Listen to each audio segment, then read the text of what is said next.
Halo Smartscaper Indonesia dimanapun kalian berada, apa kabar kalian? Semoga kalian semua makin becek aja ya, main air terus.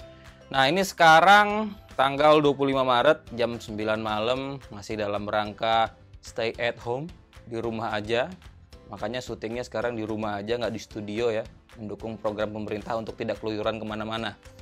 Kembali lagi di segmen Product Knowledge ya. Kali ini tuh gue akan ngebahas mengenai alat pemecah dan pelarut CO2 ya, yang biasa kita kenal dengan diffuser. Ataupun bisa juga inline diffuser atau reaktor dan alat-alat lainnya. Nah seperti yang udah sering gue jelasin sebelumnya, CO2 itu merupakan sumber karbon utama dan yang paling penting untuk fotosintesis tanaman. Pada tanaman air tawar, tambahan CO2 ini biasanya kita dapatkan dari injeksi tabung ya, tabung CO2 ya. Atau bisa juga CO2 DIY dari ragul, dari cisot, dari cikutel, dan lain-lain. Nah, cara injeksi CO2 ini ke dalam akuarium juga nggak bisa sembarangan. Harus ada alat khusus untuk pemecahnya atau pelarutnya, agar gas CO2 tersebut bisa larut ke air dan lebih mudah diserap untuk tanaman. Nah, yang paling umum digunakan itu adalah diffuser ya, namanya diffuser konvensional yang diletakkan di dalam akuarium. Nah, sepengalaman gua, diffuser yang pernah gua coba, yang pernah gua pakai, diffuser jenis Bazooka dari merek Intense adalah yang paling baik. Diffuser ini menghasilkan gelembung yang paling halus dibanding jenis dan merek diffuser lainnya pada rentang harga yang sama ya. Jadi bisa gua katakan price to performance-nya itu paling yahut, paling bagus. Namun hanya bisa digunakan pada CO2 yang dari tabung ya, karena si Bazooka ini membutuhkan tekanan ataupun pressure yang sangat tinggi, sehingga kalau dari CO2 DIY kayaknya nggak bakalan tembus. Nah, untuk mengefektifkan diffuser tipe ini, yang diffuser konvensional, penempatannya di akuarium itu adalah jadi kunci. Ya, kalau menurut gua sih sarannya letakkan sebawah mungkin agar si gelembung CO2 ini tuh bisa lebih lama berada di dalam air, dan juga letakkan pada posisi yang di bawah filter atau di bawah pompa ya, di posisi yang arusnya paling kencang, atau mungkin di seberangnya. Nah, kalau untuk lebih jelasnya bisa cek video mengenai oksigen dan arus ya, pernah gue bahas di sana, cek aja linknya di sini. Nah, selain diffuser konvensional tadi yang kita letakkan di dalam akuarium ya, ada jenis diffuser lain ya, yang diletakkan di luar akuarium, tepatnya itu di selang kanister ataupun di output kanister filter. Biasanya kita sebut jenis diffuser itu adalah inline diffuser ya, inline. Jadi di dalam pipanya, di pipanya searah dengan pipa si kanisternya. Nah, jadi gas CO2-nya itu dipecah oleh keramik di dalam inline diffuser itu, lalu dia masuk ke dalam selang output kanister dan langsung dihajar oleh air untuk masuk ke akuarium, sehingga menghasilkan gelembung yang jauh lebih halus. Bahkan mungkin seperti kabut atau seperti asap knalpot ya, atau biasa bahasa kerennya kita sebut dengan mist ya. Nah, dari berbagai merek inline diffuser yang pernah gua pakai, yang pernah gua coba ya, menurut gua yang paling oke itu adalah merek dari Intense ya. Nah, sama seperti diffuser Bazooka, sepertinya brand Intense ini adalah brand yang mengeluarkan pertama kali jenis diffuser, baik yang Bazooka maupun yang inline diffuser tadi sekitar tahun 2010-an awal. Nah, merek-merek lain kebanyakan cuman ngikutin sih karena cukup booming saat itu. Nah, selain inline diffuser sama diffuser konvensional, ada lagi jenis pelarut CO2 yang cukup sering kita gunakan, yaitu reaktor. Nah, sama seperti inline diffuser, reaktor biasanya juga diletakkan di luar, di selang kanister filter ya, di outputnya, atau bisa juga di sump filter. Bisa juga sih kalian pakai di dalam akuarium pakai power head ya. Namun jadinya agak kurang estetis ya, kurang enak dilihatnya karena terlalu gede ukurannya. Nah, si reaktor ini akan menghasilkan kelarutan CO2 yang bisa gue katakan hampir sempurna, sehingga gelembung ataupun mist gas CO2-nya ini tidak terlihat sama sekali atau sedikit sekali terlihat. Nah, si reaktor ini sebenarnya juga macam-macam bentuknya dan mekanisme cara kerja juga macam-macam. Ada yang di dalamnya pakai bioball, ada yang di dalamnya pakai keramik ring, ada yang modelnya internal vortex ya, pusaran air, ada juga yang pakai fan ataupun pakai kipas seperti merek ISTA. Nah, menurut gua yang paling efektif itu adalah yang eksternal reaktor menggunakan fan dari merek ISTA ini. Nah, asal arus dari filternya kita itu cukup kencang akan menghasilkan kelarutan yang bisa gua katakan mendekati 100%. Ini bukan gua doang yang ngomongnya, klaim dari pabrikannya juga bilang kelarutannya mendekati 100%. Nah, dari tiga jenis dari tiga jenis alat pelarut CO2 tadi, dari Bazooka, inline diffuser, reaktor, mana yang paling bagus? Mana yang paling efektif? Mana yang paling worth? atau apa sih kekurangan dan kelebihannya masing-masing? Akan gue coba bahas satu-satu ya. Akan gue bandingkan beberapa komponen ataupun beberapa parameter dari ketiga jenis alat tersebut ya. Jadi ntar gue akan ngasih bintang nih. Makin banyak bintangnya berarti akan semakin baik performanya. Oke, komponen atau parameter yang pertama adalah dari tingkat kehalusan ataupun kelarutan dari CO2 yang dihasilkan. Nah, untuk yang Intense Bazooka, jika kita bandingkan dengan diffuser konvensional lainnya, memang dia yang paling halus ya. Cuman lama-kelamaan, apalagi kalau misalkan banyak kotoran, banyak alga menempel, ataupun kita amplas atau kita kerik karena kotoran yang nggak hilang-hilang, itu lama-lama gelembungnya atau mistnya itu bisa besar juga ya, jadi nggak terlalu awet. Sedangkan untuk yang intense, yang inline diffuser, pertama kali kita pakai memang CO2-nya itu terlihat seperti asap dari baja ya. Pokoknya kayak kabut deh seluruh akuarium. Halus sekali, cuman lama-kelamaan memang dia tidak seawet itu juga, tapi masih tetap halus, lebih efektif ataupun lebih halus dibanding Intense Bazooka itu sendiri. Nah, yang terakhir untuk reaktor, bisa gue katakan seperti yang gue bilang tadi, hampir 100% larut ya. Jadi kelarutannya sangat tinggi, mistnya ataupun gelembungnya tidak terlihat sama sekali atau mungkin cuma terlihat sedikit. Jadi efektivitasnya untuk yang reaktor ini adalah paling baik di antara dua jenis pelarut lainnya. Jadi kesimpulannya untuk Intense Bazooka gue akan kasih 3 bintang. Untuk yang inline diffuser intense gue akan kasih 4 bintang. Dan untuk yang reaktor akan gue kasih 5 bintang. Oke, kita lanjutkan ke parameter berikutnya, yaitu dari sisi mist ataupun kabut ataupun bubble mikro yang dihasilkan. Nah, karena ternyata ya, dari penelitian si Tombar, tambahan CO2 mist atau CO2 kabut ini akan meningkatkan level fotosintesis sampai 25%. Kenapa bisa begitu? Jadi gini, jadi saat saturasi CO2 itu sudah tinggi sekali di dalam air, alias tidak ada tempat lagi untuk CO2 larut di dalam air, tapi ada beberapa tempat-tempat tertentu di akuarium yang tidak terkena arus yang cukup. Nah, si micro bubble CO2 ini atau yang si mist ini yang menempel langsung pada daun tanaman kalian itu bisa langsung memanfaatkan CO2 mist tadi untuk berfotosintesis. Jadi sebenarnya kurang signifikan sih, cuman lumayan ngebantu ya, terutama kalau kalian nggak yakin arus di akuarium kalian itu tidak merata ke seluruh kolom air. Nah, untuk si Intense Bazooka sendiri, mist yang dihasilkan ataupun micro bubble yang dihasilkan itu cukup banyak. Terutama kalau kalian bisa ngerawat si diffusernya ya, menjaga kebersihannya, lalu menjaga dia supaya tetap mulus ya, nggak lecet gitu.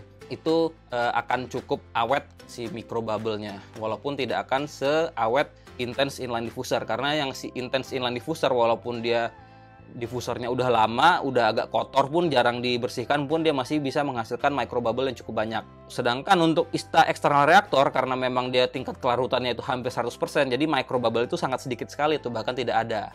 Nah, untuk parameter yang ini, gue akan kasih bintang 4 untuk Bazooka, bintang 5 untuk Inline Diffuser, dan hanya 3 bintang untuk ISTA External Reactor. Lalu parameter yang ketiga adalah pengaruhnya terhadap kekuatan arus. Maksudnya apakah aplikasi si diffuser ini akan mengurangi flow ataupun arus air atau enggak. Nah, untuk Intense yang Bazooka, diffuser konvensional tentu saja karena memang dia tidak ditaruh di filter ataupun tidak ada hubungannya dengan arus air atau arus dari pompa, tentu dia tidak akan mengurangi flow sama sekali. Sedangkan untuk yang Intense Inline Diffuser, walaupun dia dipasang di pipa output kanister, tapi karena dia memang ukuran lubangnya sudah disesuaikan dengan ukuran lubang output si selang kanister itu sendiri, jadi dia juga tidak mempengaruhi flow sama sekali, tidak ada pengurangan flow. Untuk ISTA External Reactor, karena memang dia ditaruhnya di outputnya kanister, dan si arus itu harus berputar dulu ke fan-nya, turun ke bawah, lalu baru ke atas lagi, artinya sedikit banyak pasti akan mengurangi flow dari pompa kalian atau flow dari filter kanister kalian. Jadi untuk yang parameter ketiga ini, gue akan ngasih 5 bintang untuk Bazooka karena dia tidak terpengaruh sama sekali, sama seperti Intense 5 bintang juga. Sedangkan untuk yang External Reactor, karena dia sangat mengurangi arus yang cukup signifikan, gue akan kasih 2 bintang. Lalu untuk parameter yang keempat, yang berikutnya adalah kemudahan untuk kita maintenance atau untuk membersihkannya ya. Karena itu kadang-kadang membersihkan reaktor atau membersihkan diffuser itu menjadi suatu pekerjaan yang menyebalkan. Nah, untuk Intense Bazooka, kalau yang pernah pakai hampir sama sih seperti diffuser konvensional lainnya. Si diffusernya itu suka tertutupi kotoran, terutama algae ya, kayak green spot algae, brown algae, bahkan BBA, dan itu cukup sulit untuk dibersihkan. Kalau mau ngebersihin lebih gampang, biasanya kan orang suka ngerendam ke cairan pemutih ya, ataupun ada cairan khusus untuk pembersih si diffuser. Tapi tetap aja karena namanya dia langsung kontak dengan air di akuarium, lalu bisa terserang alga juga, dia cepat sekali kotor sehingga kita harus lebih sering untuk membersihkannya. Dan membersihkannya juga tidak gampang ternyata. Dan kalau memang udah bandel sekali kotoran yang nggak bisa dibersihkan, kadang-kadang orang kan suka ngerik tuh pakai silet atau kadang pakai amplas halus, dan itu bisa mempengaruhi performanya sehingga gelembungnya menjadi tidak halus lagi. Sedangkan untuk yang intense inline diffuser, dia agak sedikit, bukan agak sedikit, lebih less maintenance deh ketimbang Bazooka, karena dia posisinya tepat di output filter kanister, yang mana air yang lewat itu adalah air yang relatif sudah bersih. Cuman tetap harus kita bersihkan berkala ya, biasanya setiap 2 bulan atau setiap 3 bulan atau setiap kalian membersihkan filter. Karena efektivitas si keramiknya juga kadang-kadang suka ada kotoran menempel. Biasanya kita suka ngebersihin pakai sikat ya, sikat yang panjang untuk membersihin selang, atau juga kadang-kadang juga kita suka rendam di larutan pemutih ya. Biasanya pakai Biclean 1:9 ya. Nah, kalau kalian masukkan ke Biclean, rendam Biclean, kadang-kadang kan si Biclean-nya juga suka bisa masuk ke bodinya si inline diffuser itu kan. Sehingga kalau kalian mau pakai langsung ke akuarium itu nggak bisa, karena nanti cairan dari Biclean-nya akan masuk ke akuarium kalian. Sehingga yang kalian lakukan adalah memasang si selang CO2-nya, langsung buka keran tabungnya, dibuka terus sampai si air ataupun si cairan pemutih yang tersisa di body inline diffuser itu keluar habis dari dalam bodinya, baru itu bisa aman digunakan. Sedangkan untuk yang ISTA external reactor, karena dia posisinya di luar ya kan, lalu dia juga gampang dibongkar pasang, dia sangat mudah untuk dibersihkan. Kadang-kadang paling yang suka nempel apa ya, debris ataupun debu-debu halus, atau kadang paling mentok ya mungkin brown algae, itu kalian semprot aja pakai shower ataupun pakai keran yang mengalir, itu akan bersih, atau diusap-usap sedikit, gampang sekali bersihnya. Dan memang tidak terlalu perlu sering dibersihkan. Pada saat kalian bersihin filter, itulah saatnya kalian membersihkan eksternal reaktor. Nah, jadi untuk parameter kemudahan maintenance ini, Intense Bazooka karena paling sulit ataupun paling high maintenance, gue akan kasih 2 bintang. Sedangkan untuk inline diffuser, gue akan kasih 3 bintang. Sedangkan untuk external reaktor karena paling nyaman, paling less maintenance, dan paling gampang dibersihkan, gue akan kasih 5 bintang. Nah, parameter yang kelima adalah estetika. Nah, namanya kita main aquascape kan pasti estetika ataupun kenampakan dari mata itu sangat penting ya. Semakin minimalis peralatan yang ada di dalam akuarium, maka akan terlihat semakin estetis. Itu menurut gue ya. Jadi gue tuh nggak suka banyak barang-barang ataupun alat-alat akuarium di dalam aquascape itu. Sebisa mungkin disembunyikan ataupun sebisa mungkin jangan di dalam akuarium. Nah, untuk parameter estetika ini, Intense Bazooka akan mendapat poin paling kecil. Kenapa? Ya karena namanya diffuser konvensional, dia harus diletakkan di dalam aquascape. Sedangkan untuk yang Intense Inline Diffuser, dia karena ditaruh di luar, di kanister, di selang kanisternya, terus ukurannya juga mungil, ringkes, kecil, dia akan dapat poin tertinggi.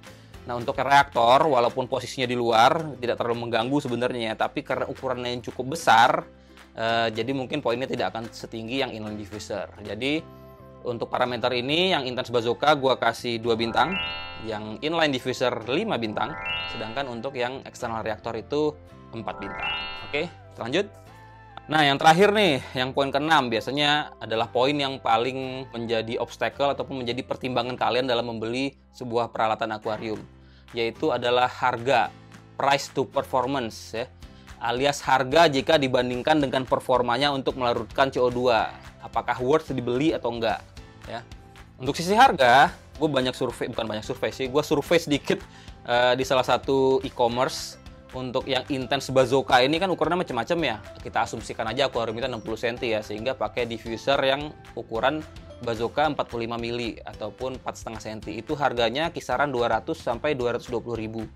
Nah, sedangkan yang Intense Inline Diffuser untuk ukuran yang 12-16 itu kan biasanya ideal tuh 12-16 untuk akuarium 60 cm.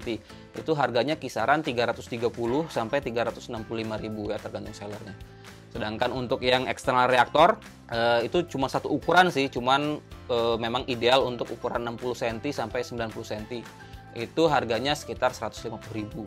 Jadi yang paling murah adalah reaktor, yang paling mahal adalah inline diffuser. Jadi untuk poin price to performance ini, gue akan kasih 3 bintang untuk Bazooka, 2 bintang untuk inline diffuser, dan 5 bintang untuk external reaktor karena dia paling murah dan performanya juga tidak kalah sama 2 alat lainnya.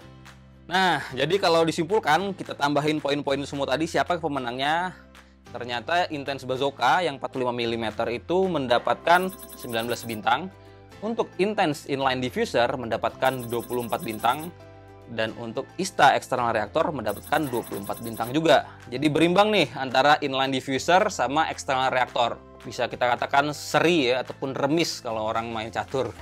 Nah, sekarang tergantung kalian nih mau milih yang mana, prefernya yang mana, sesuaikan dengan selera dan kebutuhan kalian ya. Kalau gue pribadi sih, karena memang nggak terlalu suka lihat kabut CO2 ataupun aquascape gue berkabut, gue nggak suka, maka gue akan lebih pilih reaktor. Tinggal dicari kanister yang lebih powerful debitnya, supaya kekuatan arusnya juga masih mencukupi walaupun sudah berkurang. Lalu masalah estetika bisa disembunyikan di dalam kabinet, jadi tidak akan terlihat.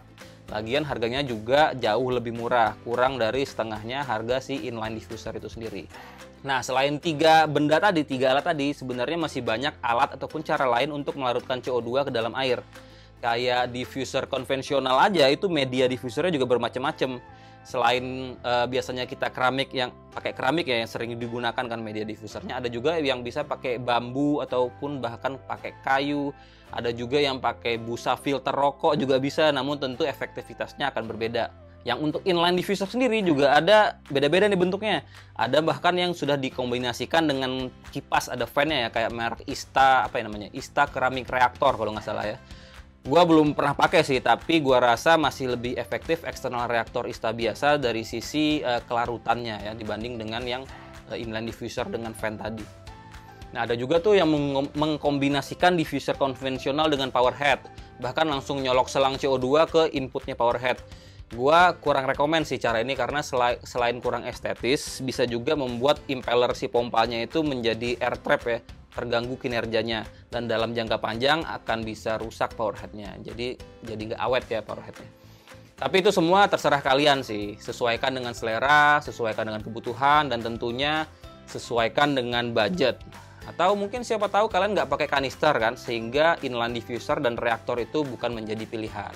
Jadi pilihannya mau nggak mau ya pakai konvensional diffuser ataupun cara-cara lain. Nah, perlu dicatat, video ini murni pendapat pribadi gua berdasarkan pengalaman gua mencoba bermacam-macam tipe diffuser dan tipe reaktor ya. Jadi berbeda pendapat itu hal yang biasa ya. Nah, kalau pendapat kalian gimana? Lebih suka pakai yang jenis apa? Coba tuliskan di kolom komentar beserta alasannya ya. Oke, sepertinya cukup. Gua tutup aja ya. Ingat, aquascape itu tidak mudah tapi tidak susah kalau kita mau belajar. Makanya saksikan terus Aquajaya Aquareset, channel lengkap belajar aquascape. Be a smart scaper. Akhir kata, assalamualaikum warahmatullahi wabarakatuh. Terima kasih sudah menonton. Ciao.